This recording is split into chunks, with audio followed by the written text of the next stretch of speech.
What's up, guys? Joe Holka here. Today is Thursday, November 1st. Be sure and check out the full version of NHL Inside the Lab over at Fantasy Labs. After the preview, stick around for some additional free analysis on today's 12-game slate. Also, as a bonus, going to give you guys one of my favorite player prop bets of the night. And per usual, the full player props bet article can be found over at the Action Network.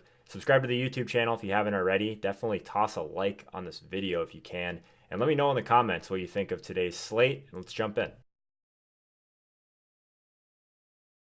Tomorrow as well. So happy to be back. Talk some hockey with you, man. Any news and notes on today's slate specifically before we jump in? Yeah, so I mean, there's going to be a lot of news and notes tonight. It's going to just be an issue of what actually comes through. It looks like Chris Letang is going to return tonight for Pittsburgh. Patrick Kane was out last night. We're unsure about if he's going to play tonight on the road as well. Pekka Rinne is making his return tonight, and it looks like Corey Schneider will be playing as well. And then there's a few other news and notes that's a little bit smaller, so make sure you're checking the lines page as the day goes on in the Twitter for anything else that may be coming through on the day.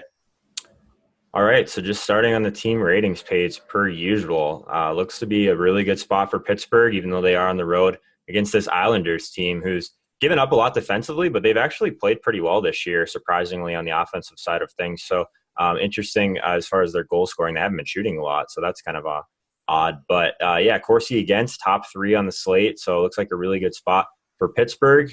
We also have Chicago against this Edmonton team that's just reeling. Chicago's played pretty well this year offensively as well, so that could be a pretty high-paced game. San Jose always in play, but against this Columbus team, it's going to be an interesting matchup there as far as the Corsi for. They are, or Corsi against. They're one of the teams that's been a little bit better defensively. It just might not matter against the Sharks team. So at the top of the Corsi for, Sean, what are you looking at? Yeah, Pittsburgh's definitely in a reasonable spot. Getting Letang back will definitely hurt, or will definitely help, I mean. So it's definitely a situation. But one that really steps out, the team that hasn't been up there, is the New York Rangers. Playing the Anaheim Ducks, who we've talked about, and they're just giving up a massive pile of shots right now. And vice versa, the Rangers are also giving up a lot of shots. So it's a situation in which both of these teams are giving up a lot of shots, and it's something to look at. But one team that Joe loves to talk about that's in a pretty good situation, like the Buffalo Sabres. We had talked about Jack Eichel going up against a very weak Ottawa team that's giving up a pile of shots as well. Yeah, we'll have to get into Buffalo. I'm sure there's some decent prices on some of those guys, to be honest. So we'll jump into that. But yeah, as far as like pace for games, definitely dialed into this Pittsburgh game. And like you mentioned, I think what kind of under the radar, this Anaheim and Rangers game could go under owned and have some pace to it as well. So that'll be interesting. As far as the goals for Pittsburgh at the top, not too surprising. And then your Buffalo Sabres, number four in course or goals for expectations today. So that's nice to see. As far as the matchup side of things, a lot of the same teams we've been talking about, except for looking to see that Edmonton and Chicago, both of these teams look to be in a pretty good matchup. So I guess that could be a game you can make an argument for pace as well. But that's pretty much all I have so far on this page. Sean, anything else to stand out to you before we move over to Vegas? Yeah, I think the Edmonton-Chicago game definitely could be a pretty up-tempo game. But yeah, we sort of just mentioned that Anaheim-New York Rangers game is kind of the low-key spot of the night because people are not really going to play either of those teams because they've just been so bad on the season. But both teams give up so many shots, and you're going to find these guys at reduced price tags. I think it's a really good spot to find some guys at. We'll have to talk about Toronto as well once we get into models. Obviously, no Austin Matthews. I don't think we've had a show since he was injured. If we have, we haven't had a Toronto slate yet. So interesting to see your boy Kadri stepping up in that second line center role, a role that he's scored 30 goals in before. So it'll be interesting to look at his price. But yeah, let's move on over to Vegas now, see what we kind of uncovered. And yeah, so it looks like Pittsburgh's at the top, implied for 3.7 goals today. And then we didn't talk a ton about New Jersey, but always makes sense to target the Detroit Red Wings, just one of the bottom dwelling teams in the league. And then Edmonton as well, some of these other teams we talked about. So any surprises here? No, the only team that really didn't stick out on the team ratings page is New Jersey, but we know they have guys like Taylor Hall and Paul Mary who are both such strong skaters and that take a lot of shots. They're always going to be valid options. So you see New Jersey as one of the bigger favorites on the night, and that's definitely something to stick out. The biggest thing that stands out to me on the Vegas page today is we don't have any massive favorites. We have minus 160 is our biggest favorite of the day. We don't have any teams like minus 200, minus 250. So it should mean that there's more impactful games tonight that are closer. And we sort of talked about some of those spots that are closer games, and some of the teams that are favored or in good spots aren't necessarily the elite teams in the league that just slaughter other teams. Yeah, as far as the special teams side of things, one thing that definitely stands out is Detroit has allowed the fourth most penalties this year, or they have the fourth most time shorthanded. And then on the other side of things, Dallas is actually one of the fewest penalized teams in the league. So if you're looking at Toronto, if you're looking at the New Jersey Devils, that's kind of a situation that you'll definitely have to pay attention to as far as teams that are getting on the power play a ton. Your Buffalo Sabres, number 3 in the league, Sean. So as far as their power play opportunities, could kind of go a little bit under the radar. Chicago right there as well. So I always like to kind of touch on that. But yeah, anything else kind of at the mid-range that you like, Sean? We haven't really touched on Washington yet, but Montreal is another kind of team that's surprised so far this year. So how do you feel about this tier? Yeah, Buffalo is a team we just talked about. Buffalo is not at the top end of the massive favorites tonight. So you have a Buffalo team that has a really, really soft matchup. It's probably going to be under-owned because they're just not as big of a favorite as what other teams are. So I think Buffalo's a great spot. Washington, obviously, you have guys like Ovechkin. The issue is with some of these other elite spots that you may not want to pay up for a guy like Ovechkin tonight. You might want to spend your salary elsewhere. It's a tough sell for me with Washington against Montreal. Montreal's given up the 6th fewest goals this year. Would much prefer to get up to some of these other teams we talked about at the higher end for sure, specifically San Jose against Columbus, who's allowed the 3rd most goals, 3.91 goals against per game this year. So definitely a really good spot for some of these top tier teams. But I think that's a really good point you made about the favorites. There's not just a massive favorite on the slate. So anytime that happens on a large slate like on a Thursday, it's shapes up pretty well for tournaments. So I'm ready to jump into to models if you are, Sean. Yep, let's go. All right, again, be sure and check out that full video over at Fantasy Labs, but definitely wanted to give you guys a little bit of extra content again today, and we're going to start with the Pittsburgh Penguins. Obviously, it's a fantastic matchup today against the New York Islanders, who I don't think are going to be able to stop this team, to be completely honest. It's not surprising that Pittsburgh does have the highest implied total on the entire slate. The New York Islanders just haven't been a very good team this year, the 7th most shots against, and it's a really good spot for these Pittsburgh players. So we're just going to start at the top with Sidney Crosby. So he's the guy that has just been on an absolute tear. If you've been under a rock, you may have missed him kind of turning things around. We were kind of avoiding him for a bit, but he's obviously came back in a big way. So ton of goals. Look at this shot volume over the past 4 games. He's really just destroying the league right now. I think that he might have been taking offense to people saying that Connor McDavid is the best player in the world. Maybe he doesn't care. I have no idea. I do think there's an argument that Sidney Crosby definitely tries to ramp things up as the season goes, just because this guy doesn't really care about getting the Hart Trophy or the scoring trophy. Like, this guy wants Stanley Cups. So I'm always a little bit nervous with Crosby, but as you can see, his price has spiked pretty quickly. So 7,300, a little different than a couple weeks ago when we were paying 6,700 for him at all-time lows as far as his salary.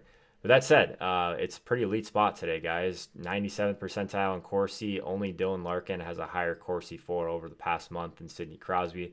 Connor McDavid right there as well in the 96th percentile. So you do get a $900 discount from Crosby from McDavid today. So I definitely want to talk about that before we get into the McDavid play. But as far as the power play unit goes, Crosby, definitely a guy that you want.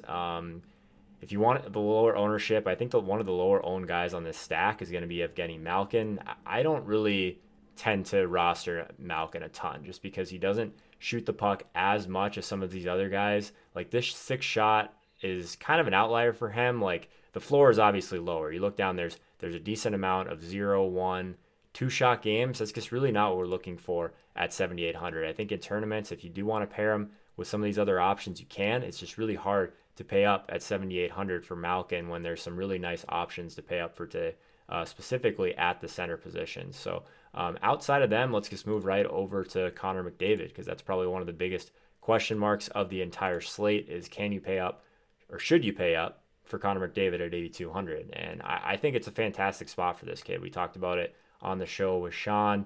97th percentile in shots over the past month. So we're getting a ton of volume for McDavid. But the other thing about McDavid is he's just being used at an elite rate. This time on ice is top 5 in the entire league at Forbes, and he's this entire team, guys. So I think that Connor McDavid in this really strong spot, obviously against the Chicago Blackhawks team that looks like they'll be without Patrick Kane again. It's just a really good spot for Edmonton. I think that the game is going to be played at a high pace.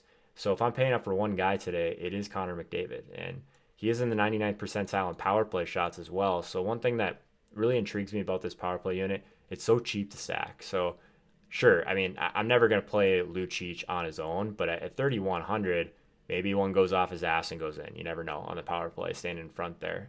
So I could see that happen. Ryan Nugent-Hopkins has actually played pretty well on the wing this year after they kind of hit that transition. Look at the shot volume from him. Really like the pairing of those three guys together, and then maybe adding in Oscar Klefbom at 5,600. Klefbom's a lot better value over on FanDuel, which isn't surprising just because FanDuel's pricing is the worst. But definitely think that in a Edmonton stack that Klefbom still makes a lot of sense. But let's circle back to center. Honestly, it's pretty narrow for me this slate. I think that paying up for Connor McDavid, trying to get to Sidney Crosby definitely makes a lot of sense. The one other guy that I'm looking at is Jack Eichel. So Buffalo is kind of in a sneaky spot, as Sean was talking about today. They do have a pretty decent matchup against an Ottawa team who has allowed a ton of shots, a ton of goals. As far as special teams, things set up really well for them as well, as you probably heard us talk about before. But I do really like Jack Eichel even at 7K. So the problem is there's all these centermen to pay up for today. There's just not a ton of value. I think the value spots that you want to take are at the other positions that you can get up to these guys. So Jack Eichel against Ottawa, second most shots against over the past season. So really like him. I guess the struggle is trying to figure out if you want to pair him with anyone. I prefer Eichel as more of a one-off play in stacks today. I think he's a guy that can definitely hit value all on his own. So let's move over to the winger position. And this is one's a little bit tougher for me today. I'm not really interested in Alexander Ovechkin. He's always going to have the upside and the chance to score 3 goals. So, I mean, I think you'll get Ovechkin at massively lower ownership than you normally do. And that's definitely something to think about. Same kind of goes for Jonathan Marchessault. So Marchessault has our highest shot prediction of the entire slate at 7,200. I just don't really like this game in Vegas a ton. I think that there's a chance that this is the slowest paced game of the entire night against St. Louis, who, yeah, they haven't played well, but they're still a relatively decent defensive team as far as not allowing shots. So not really on Marchessault, but again, him and Ovechkin on any other slate, you'll catch a lot more ownership than you will tonight from these guys. Evander Kane, always in play for me, 96th percentile in shots. He's still relatively cheap at 6K and a great matchup for San Jose against Columbus as well. On the San Jose side of things, I'm more interested in Brent Burns and Erik Karlsson per usual. So I mentioned Ryan Nugent-Hopkins. I definitely think at the winger position, he's one of the elite plays to attack, just based on the correlation you get with Connor McDavid and the ice time in general. Definitely think he makes a lot of sense. If there's one guy for Vegas that I might be comfortable attacking, it's probably Alex Tuch, just because of how elite his shot production has been. 5,600 is a really good price today when we need to find some value in the mid-range. And the only reason Tuch is super interesting to me, he's only been back for 4 games, but his Corsi is top 5 on the entire slate. At that price, I definitely think he still makes some sense in tournaments. Let's move over to D-men. So as far as the D-men go, usually you're going to have to try and decide between Brent Burns and Karlsson. You could probably even play them both, but Karlsson's price is still 5,700, super reasonable for a guy. 94th percentile shots plus blocks, 95th in power play shots. So let's look for some other plays. I already mentioned Oscar Klefbom. Definitely like him at the 5,600 range, 97th percentile in shots. As far as the value side of things, so a guy that I think that you can kind of pay up for or pay down for today is Sami Vatanen. So New Jersey Devils, they don't have a great team total on them, but I do think that him specifically is kind of interesting. 95th percentile in shots over the past month. So he's a guy that gives you a pretty decent floor relative to his price, and he is going to give you that shot upside and the block shot upside, to be completely honest. So look at, he's got a 5 and 6 block shot game in there. Not a ton of upside, but I mean, for a guy on the power play unit, that you're definitely going to get a nice rating from him as well. So Attacking Detroit, never a horrible idea. One other guy I do want to talk about is Ryan McDonough. So he's a guy that's just eating a ton of minutes for Tampa Bay. At 4,500, I think he's probably the best value play on the entire board, to be completely honest. He's seeing a lot of time on ice, as you can see, but 94th percentile on shots plus blocks. Like, the floor you get from this guy is absolutely massive. I do like McDonough quite a bit at the lower end of the salary range when there's not a ton of value, not a ton really to like for me. There's not anyone else below 4,500 on D that I'm super interested in, and there's just not a ton of value in general today. So I definitely think that McDonough is a guy to pay down for Tampa Bay. If there's a couple other guys out there, Mikhail Backlund at center, if you really want to pay down at center, I definitely think that you can do that with Backlund, 95th percentile in Corsi, and we talk about how that really matters at the center position. So I think he's probably still too cheap at 4,900. You can make an argument for some of these other guys in stacks, but that's pretty much it for me, guys. I think I'm pretty narrow today overall. If I'm paying down, it's probably going to be for McDonough at 4,500. Not a ton of guys that I really like kind of at the really cheap end today. Ryan Ellis, 94th percentile in power play shots at 4,400.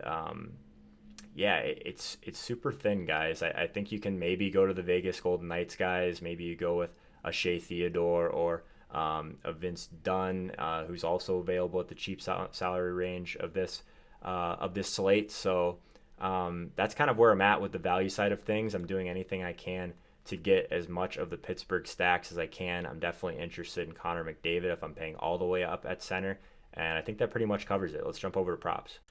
All right, be sure and check out this full props article over at the Action Network. Definitely a lot of props that I think are super interesting today, and a lot of them are decent values as well. So if you want to see the exact lines I'm attacking, go ahead and check out the full article. The guy I do want to talk about is Ryan Getzlaf. So want to be long on him in the props market. It's typically been a guy that I've been kind of been avoiding in the short term in DFS, and I've definitely paid the price for it. He's seen his shots go from 2.18 per game over the past year. They've spiked all the way to 3.33 over the past 15 days. So he's definitely being used in kind of a workhorse role as far as his shot volume. I think that he's probably someone that we have a large enough sample on as not really like a massively volume shooter. I think he's due to regress. I just don't think it's going to be tonight against the Rangers. The Rangers have allowed the third most shots against this year. It definitely has me interested in the value prop that I found here. So I think he's going to keep it going at least for one more night. The pace should definitely be up in this game. I mentioned it a couple times, but both defenses have allowed a top 5 Corsi mark over the past month.